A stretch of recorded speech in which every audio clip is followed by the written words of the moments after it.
Hello guys, welcome to another discussion video. So this video is going to cover the conclusion part of JC Science paper 2 2023. Okay, so let's save time and just get into it. So the next question that we look at is going to be question 9. It says the diagram below shows a cross section of the earth with some layers labeled X, Y and Y. Use it to answer question 9. 9a says name layer X. What is layer X? Layer X is going to be the crust, okay? The crust.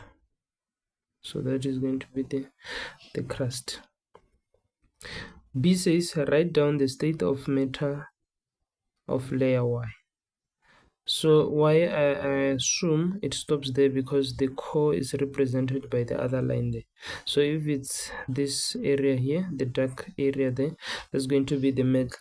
Now the metal is going to be semi-solid, so you can just say solid. It's solid, okay? So now when it comes to the structure of the earth, it's like this, okay? So at the center I have the inner core, okay? The inner core is solid. Then the outer core is liquid, okay? Liquid. So these two here are just the core, the inner and the outer cores, okay? So the solid is the inner, then liquid is the outer core. Okay, now after that you get the mantle, okay? You get the mantle. So this area here is going to be the mantle.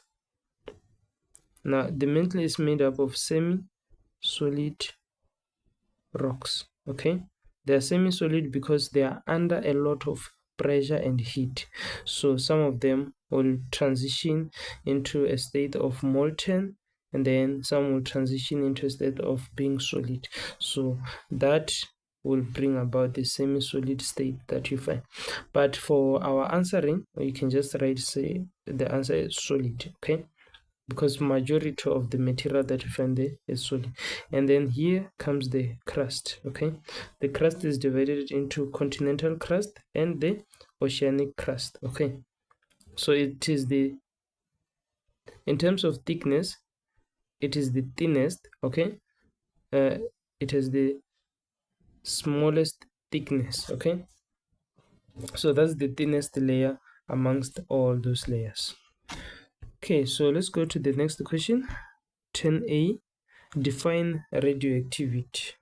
Define radioactivity. So radioactivity is a process whereby heavy atoms decay, okay? It's a process whereby heavy atoms decay, heavy unstable atoms decay to release ionizing energy or particles, okay? Particles. So radioactivity is the process by which a heavy unstable, let's just put unstable atoms decay to release ionizing energy and particles. So heavy atoms are talking about things like, you know, you've heard of your uranium, your plutonium, those, okay? So they are unstable, so they will decay over some period of time. They will decay to release ionizing energy. The energy that they release are things like gamma rays, okay? Gamma rays, which can be very, very harmful. B says, state one danger of exposure to radioactive sources. So when you are exposed to these ionizing energy particles, you can have radiation sickness, you can have radiation burns. Remember, it's high energy waves, okay? So they can literally burn you, okay? They can burn your skin or your parts of your body. Other things that are more severe could be, cancer. When exposed to radiations of this ionizing radiation, someone can get cancer. etc., etc. C.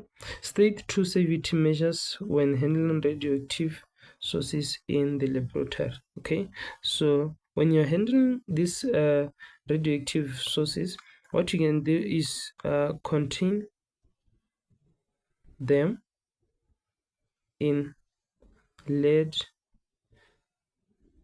shielded containers. Okay, containers.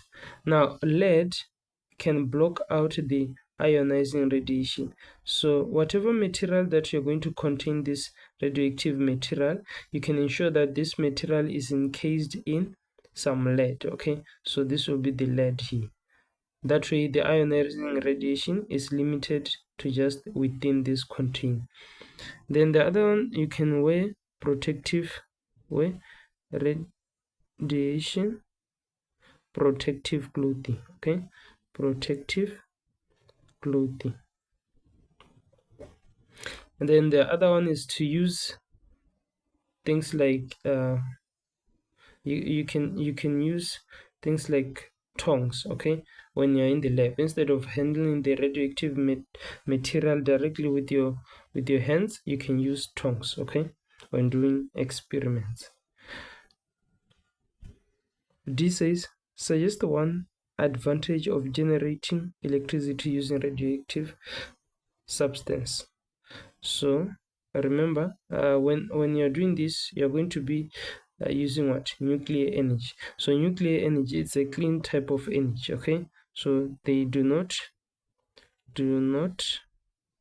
release pollutants. Okay, they do not release pollutants, so they are a clean energy source. Okay, they are a clean energy source. Okay, on to the next one. The diagram below shows a 3-pin plug that is used for connecting appliances to the mains electricity socket. Use it to answer question 11. 11a, Roman figure 1 says, pin Z is the live pin. Complete the table below by naming pin X and Y. Okay, so what is pin X? Where is X? X is here. So we've already determined that this one is the live wire. Now the way I usually remember this, or I encourage you to remember this, is that this is going to be nil. Okay, N for neutral, E for earth, live here. Okay, so just write nil. Okay, N E L, simple as that. So that means X is going to be neutral,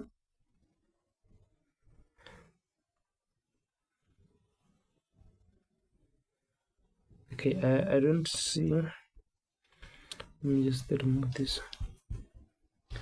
Okay, where's Y? I don't see Y. I think something's wrong with the question. Oh, there's Y. Okay, that's neutral, and then this one is going to be the earth Y. Okay, earth Y. Roman figure 2 says the fuse has a rating of 13 amps. Explain what fuse rating of 13 amps means. So what it means is that if current exceeds 13 amps, the fuse melts and breaks the circuit. Okay, circuit. So basically that's the maximum current allowed by that fuse. Okay, that's the maximum current allowed to pass through that fuse. So what happens if the current passes 13 amps? Then the fuse filament is going to melt to break the circuit. Okay, to break the circuit. B Roman figure 1 says, state the color of the insulating plastic of wire P. So wire P is going to be what? It's going to be neutral wire. Neutral wire is blue. Okay, is blue. Roman figure 2, explain why the fuse is connected to the live wire. So now remember that electricity is going to be flowing in the live wire. Okay, so therefore we know that the live wire carries current, hence the fuse is connected between the appliance and the live wire to break the circuit. Okay, a lot of writing there, but basically this live wire is going to be carrying the electric current to the device or the appliance. Okay, so by putting the fuse here, you ensure that this device is protected from extra current. Okay, so it's there to break circuit, hence protecting the device from abnormal current supply. Okay, abnormal current supply. C says some appliances are fitted with a 2-pin plug. Identify the wire that is missing from the 2-pin plug. So that is going to be the earth wire. That's the one that is missing. Next question. The diagram below shows a setup that is used to investigate some properties of a gas produced when lithium metal reacts with water. Use it to answer question 12. 12a says, explain why it is possible to collect the gas produced as shown above. Now, it's possible because the gas produced is lighter than A, okay? Produced is lighter than A. So, it rises into the test tube. It rises onto the test tube. B says, state any 2 observations that are made during the reaction. So during the reaction here, if you are producing a gas, then your reaction is production of bubbles. Production of bubbles. Okay, so that's the observation that you are going to see. Then the other observation is that this lithium metal, it's a solid. Okay, so over time, this solid is going to be changing in size. Okay, it's going to be changing in size as the experiment goes on. As the time goes on during the reaction, the size of that metal solid is going to change. So gradual decrease in size of the lithium metal. Simple as that. Okay, so gradually the lithium metal will decrease in size. C, describe the test for the gas produced. So the gas produced is going to be hydrogen gas. So when lithium reacts with water, it produces lithium hydroxide plus hydrogen gas. So this is the gas that we are producing. So in other words, how do we test for that gas? So we introduce burning splint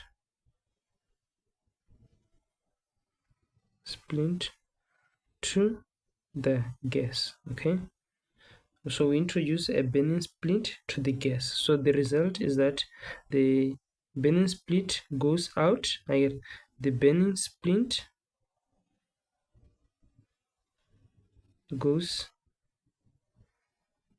out with a pop sound. Okay, with a pop sound. The burning splint goes out with a pop sound.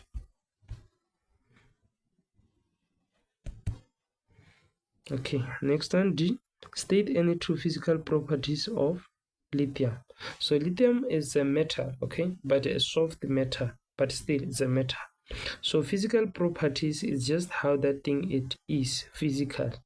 How does it look? How does it weigh in terms of its density? But chemical properties are how that particular substance reacts, okay? Reacts or interact at a molecular level, at an atomic level with other substances to produce or form new substances. Okay, so here we're going to be looking at things like conduction of electricity, state at room temperature and pressure, density, boiling points and melting points, if you know them.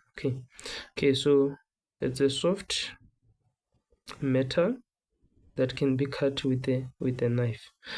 Then the other property is that it's lighter, floats on water. Okay, floats on water, conducts electricity because it's a metal, conducts electricity.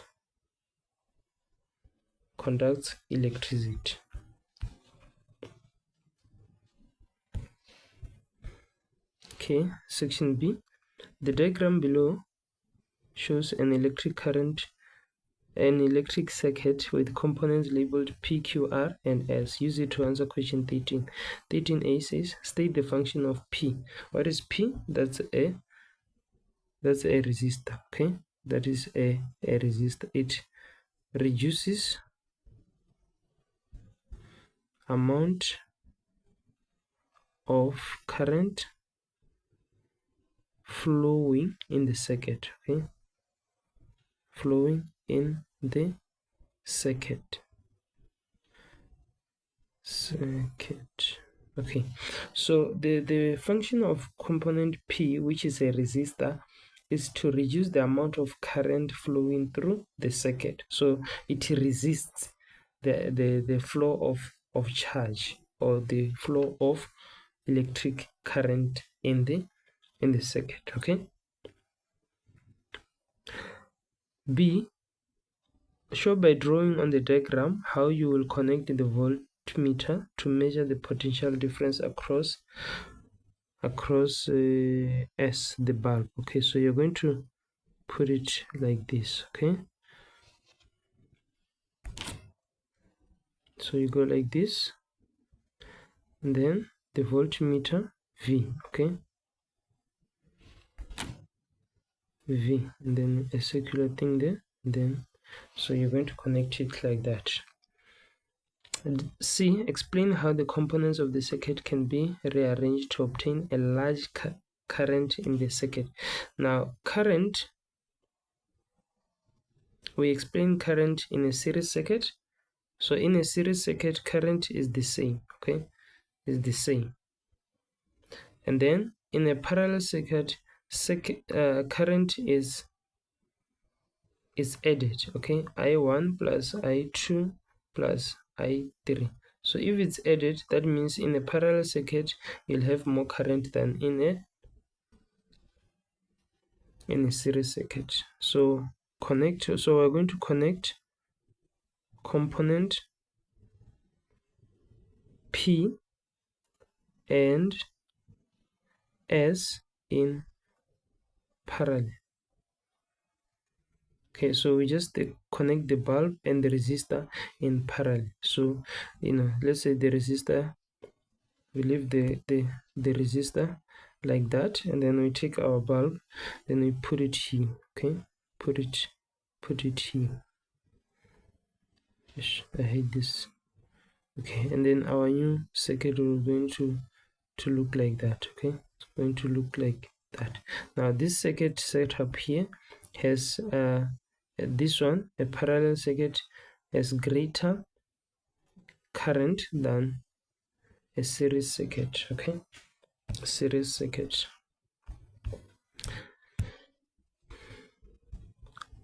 This says when the switch Q was closed, the potential difference across S was measured to be 6 volts. The resistance of S was found to be 15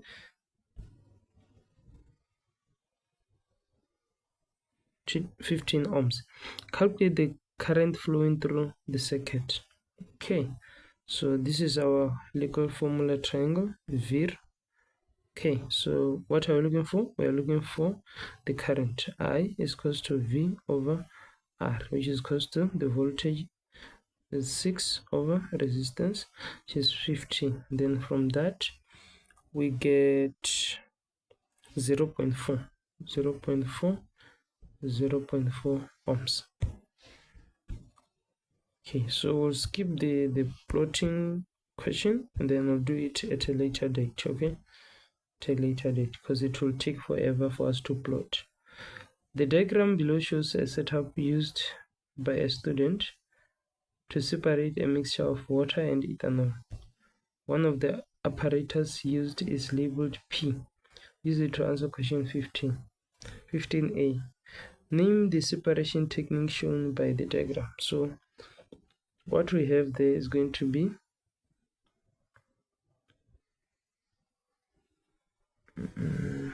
let's see. I was gonna say fractional distillation, but I don't see the fractionating column. I don't see the fractionating column. So this is going to be simple distillation. Simple distillation. Now, if it's fractional distillation, we should be able to see fractionating column here. We don't have that. So this shouldn't be fractional distillation. Okay, so that's distillation. B, but I think for our syllabus, JC Science syllabus will say just the distillation, okay? Okay, but just know that there are two variations when it comes to distillation. You have simple distillation and you have fractional distillation.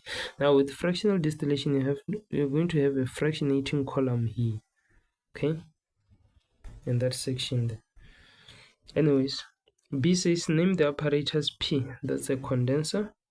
Condenser is so that you can cool your vapor, turn it from a gas to a liquid so that you can collect it. C, state any one physical property of pure water. Physical property, okay. So the physical property of water is that it boils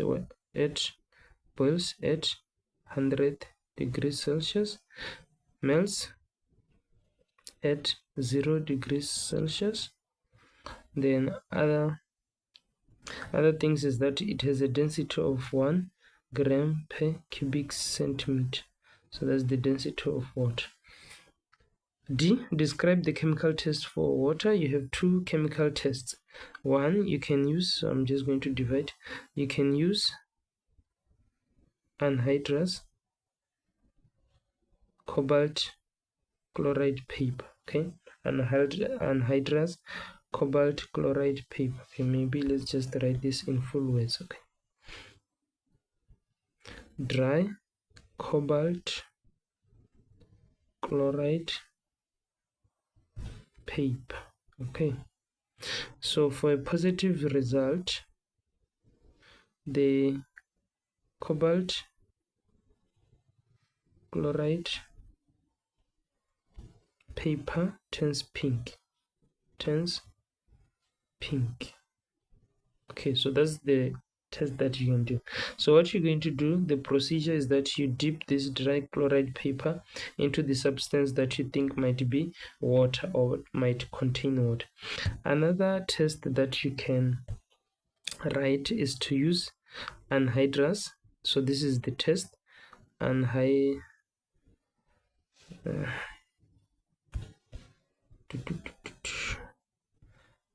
Anhydrous copper 2 sulfate, okay? Copper 2 sulfate. Anhydrous simply means dry, okay? Dry. And then the result. So what you're going to do, the procedure, you're going to put the liquid that you think might be water or might have water. You're going to put that liquid into this anhydrous copper 2 sulfate. So for a positive result, the anhydrous